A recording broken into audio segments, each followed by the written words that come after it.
Welcome guys to Hope Sunday. We are so excited to share this video with you. Testimonies from local people whose lives have been transformed by God's love and grace. And I'm here to tell you that nobody is beyond God's reach of love. Enjoy, guys.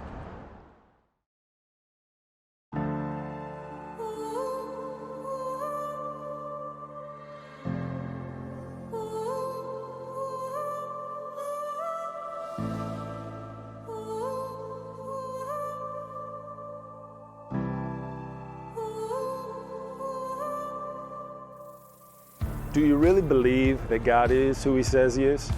Do you believe that He can transform anybody's life, no matter how low they have gone?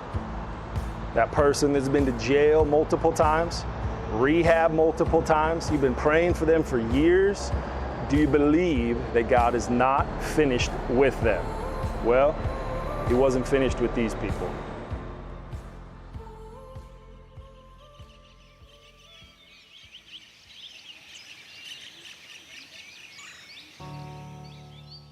Possibly the changing point for my relationship with God was this last time that I went back to treatment after being sober for a year, after the death of my husband, being in and out of jail, that I was just so broken and so sick and tired of being sick and tired that I remember being in that treatment center and just crying out to God, like, please help me, I can't do this anymore. And I didn't know what else to do. So broken and so tired of doing the same old thing and getting the same results.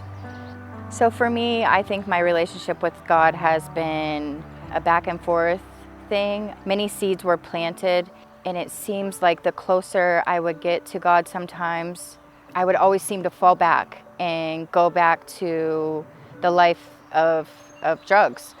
I think it's important to understand that our relapse doesn't define us, and just because we've made one mistake doesn't mean that we throw in the towel. I was always going out and just always trying to feel.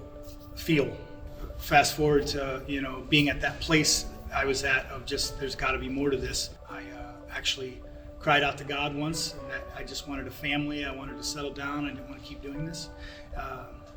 That's all I did, and I ended up meeting my wife at the age of 25 in a bar of all places. In 2008, I was in a severe motorcycle accident, and I got hooked on pain pills. But right after I started using that, I ended up overdosing, and my wife ended up, doctors telling her, the EMT guys telling her something else was going on. I left her with no other choice but to do exactly what my mom did to my dad, was leave him, to divorce him. As I started working recovery through this program, we started talking again for my son's sake, and we actually started seeing each other again. But at this time now, my wife had started going to church, and she told me as I was getting ready to get out of recovery, she said, I go to church now, so if you want any part of this relationship, that's what you'll be doing.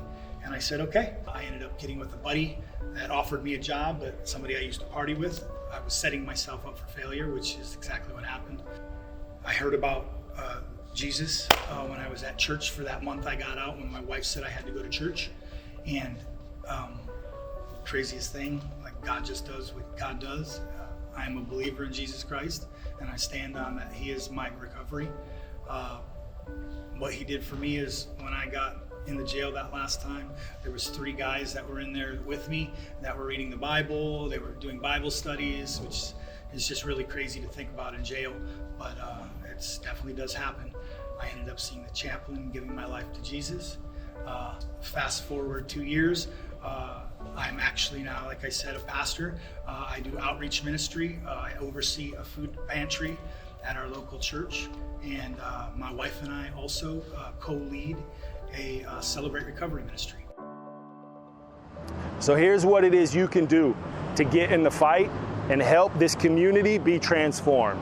First and foremost, continue praying, believing that God is going to do what only God can do and transform the lives of His children.